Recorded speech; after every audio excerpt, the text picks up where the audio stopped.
NFL draft is finally behind us. Discussed and debated for weeks and months and mocked into oblivion. It's finally behind us. And I'm going to spend this week trying to get more specific about some of the picks and some of the positions that the team has addressed over this past weekend. Good morning. Good Monday morning. I'm Dejan Kovacevic of DK Pittsburgh Sports, and this is Daily Shot of Steelers. If you're into hockey and or baseball, I also offer up daily shots of Penguins and Pirates.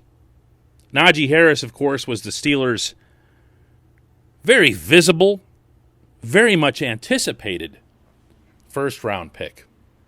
And he's going to be the star of this class. I happen to feel he's going to be a star in the National Football League. The team also addressed offensive line, linebacker, even got a defensive end in a draft that wasn't supposed to have any of those. But I have to start at the end. I have to start this week at the very bottom of that class. I have got to start with Presley Harvin III, your new punter for the Pittsburgh Steelers. It's enough to get everybody talking when you take a kicker. It's that much more when it's a punter. Or remember when the Steelers took a long snapper. But when you take a punter who is 5'11", 263 pounds, and I'll leave the judgments as to whether or not someone is overweight to the medical people who are qualified to make assessments like that. But let's just say that what that sounds like is exactly what it is. When you take someone like that, the storyline just goes to another level. And then on top of all of that, this kid can throw the football. And he has thrown out of fake punt formations for touchdowns. Beautiful touchdowns. Dimes dropping from the sky.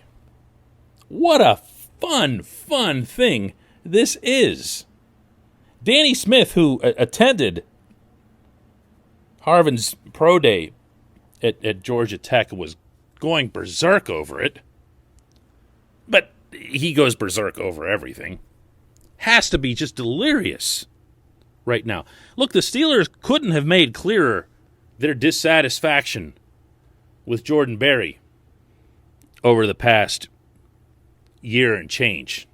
He's been on and off the roster, and then when they didn't like what they saw of Dustin Colquitt, they brought him back, and it's not a super great, super healthy relationship.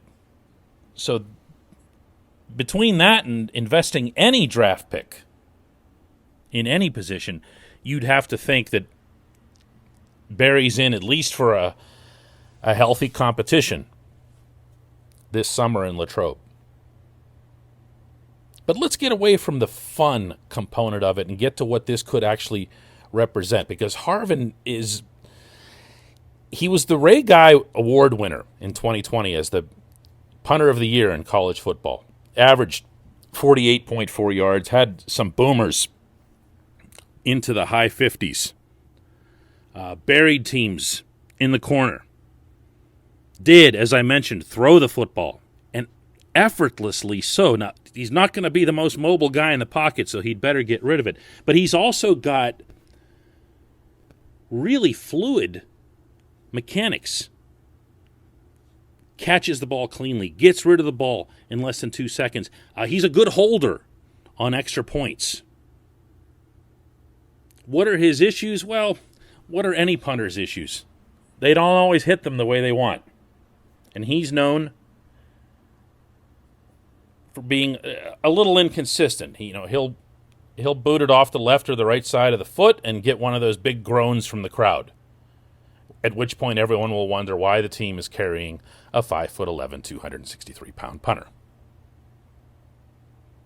But overall, it's a skill set that gets underappreciated in general across the sport anymore, But B really hasn't been much of a weapon for the Steelers for far too long. If you're going to see the Steelers getting back to emphasizing the run, and heaven knows that's what this draft was all about, then you're also going to, at least theoretically, see the Steelers get back to prioritizing and being good at winning field position battles. Your punter is absolutely part of that. I think back to the various games the Steelers had, even during the 11-0 run, and later on, whenever things weren't going well at all, and they just kept winning anyway. And it felt like when their offense would stall, their offense would stall, but they never had that extra little jump, that extra spark that you wanted to get from your special teams. From a big kick, from a big coverage, from a turnover. They were okay in kick coverage in general last year, both kickoff returns and punt returns. And a lot of that is to the credit of Barry, because I think contrary to some public perception, it's not just about the length of the kick, and it's not just about sticking it inside the 20. It's also about directional punts. It's about putting it where Danny Smith wants it to go for that particular group to be able to pin a guy in to one side of the field or the other. And Barry was okay at that. For a guy who's been around as long as he has, he was okay at it.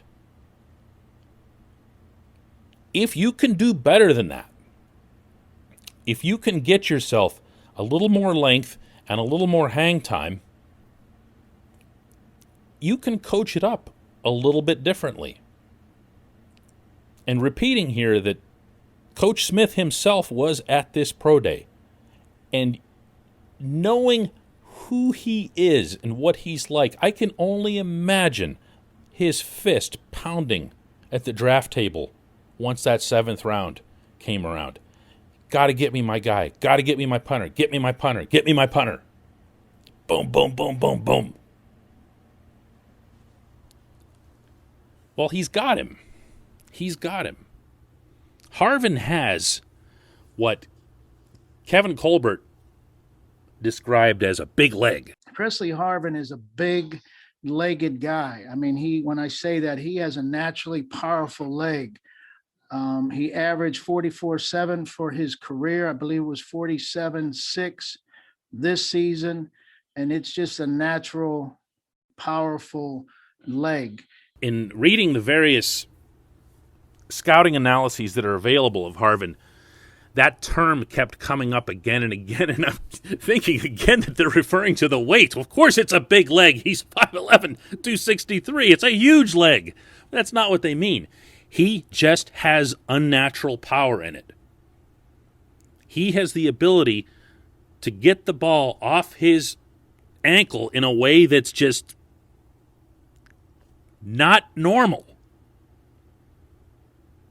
And if his main issue as a punter is shanks, there isn't a special teams coach anywhere who doesn't think they can fix that. Because they'll notice something. They'll see something with the way the ball is dropped. They'll see something with the way that the timing, the stride that goes into it. They'll see something. But what they can't coach, just like a quarterback's coach can't coach a strong arm, is a strong leg. And this kid's got that. He's got that. And however it is that he functions and performs with this weight, one would have to presume that it's actually part of his equation, or else the Georgia Tech coaches would have said, hey, kid, ease up on this food or that food and get the weight down, and you might be able to make it at some point. You'd have to think that the weight is part of it. It's similar to David Wells when he pitched in the major leagues for many, many years. And Wells, especially later in his career, really added some pounds. But he would explain in the most passionate way how if he lost that weight, if all of a sudden he became some skinny dude, he would lose this or that component to his pitching. This is going to be fun. It's a fascinating story. I feel like I know the Steelers brass well enough to know that they wouldn't be chasing a fascinating story here. They want this kid to be the best punter that he can be for the Steelers. They want this kid to make their special teams better. But from my purposes, and maybe from yours, yeah, fun. When we come back, just one question.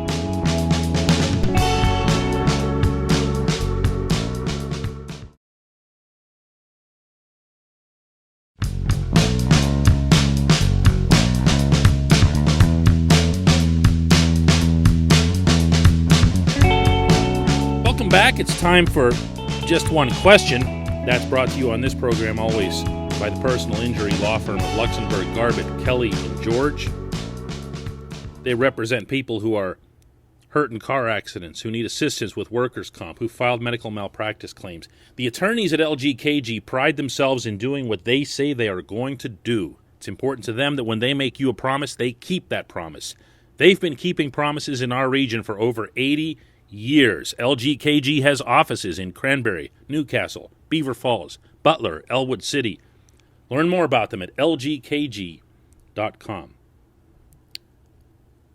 And our question for the day comes from Lewis, who says, DK, how happy are you about this draft if you are the Steelers QB1 for 2022?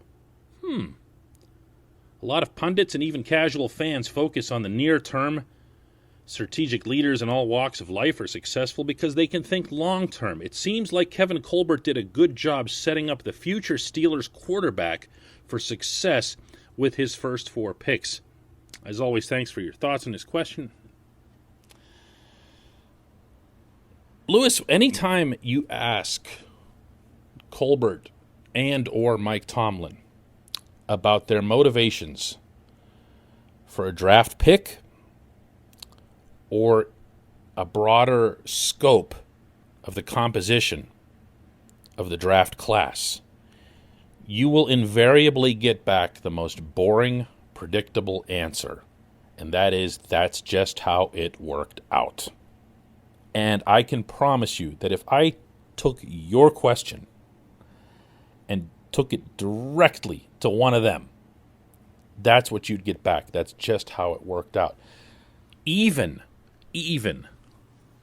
within the extreme context that this team invested its first 4 picks into the offense.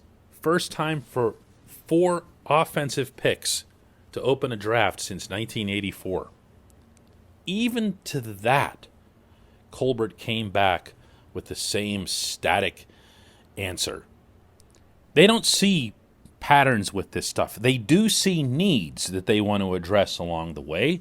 And as Colbert and Tomlin both acknowledged, again, after this draft, that whenever they have what they consider to be a tie or a really, really close situation between this player or that player or a group of players, the tiebreaker will be need.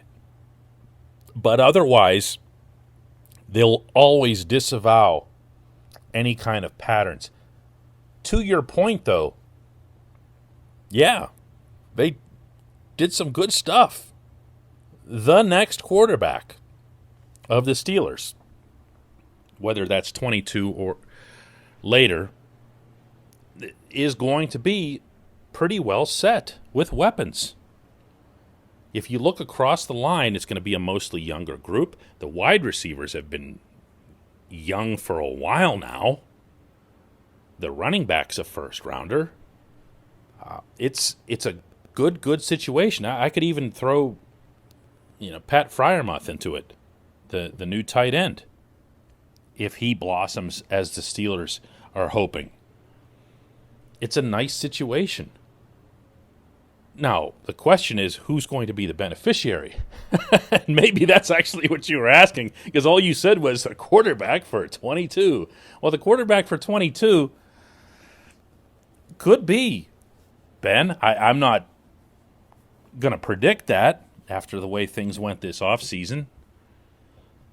But I also could see Ben just saying, hey, I just had a great 2021. We had a nice little run in the playoffs there. This is a good young team. I feel like I fit in. I'm going to, take my chances and come back for one more.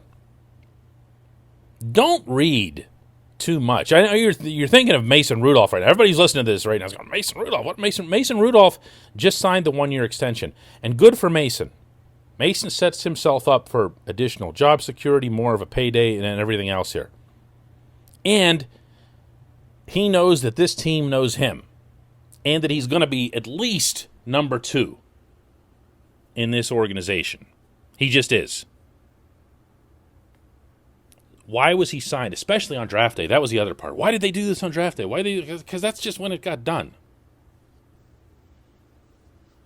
There's no master plan. I really believe this at quarterback. I believe that the reason that Mason was signed to a 1-year extension was because what the Steelers didn't want to do was to have a scenario where every single quarterback in the room, all 4 of them, could walk after the coming season.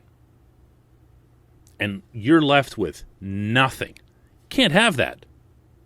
Can't have that. That's way too big of a risk. I don't care what kind of hoops you want to jump through in next year's draft or what kind of money you have in cap space, and they do. The Steelers have a ton of cap space next year that you could say, we're just going to go out and sign somebody, or we're just going to... You can't do that. You can't just have the room go empty after a season. So Mason gets another year. Mason benefits from it. I believe, if I was predicting this right now, open to change, obviously, that the Steelers quarterback in 22 will be Mason. But my goodness, is that subject to change. Thanks so much for the question, Lewis. I appreciate it. I'm not sure I answered it. That was a tough one. But thanks to everybody for listening. Daily Shot of Steelers. We'll try this again tomorrow.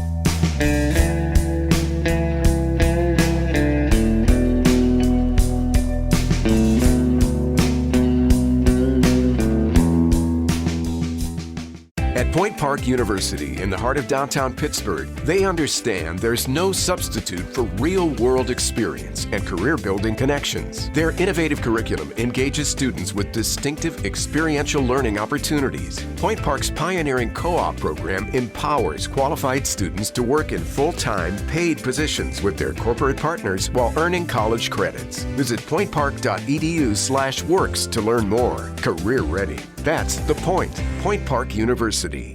Your front door, your car, your gym locker, your gun. Safety is a habit. Learn more about how to keep guns safe and secure. Visit projectchildsafe.org.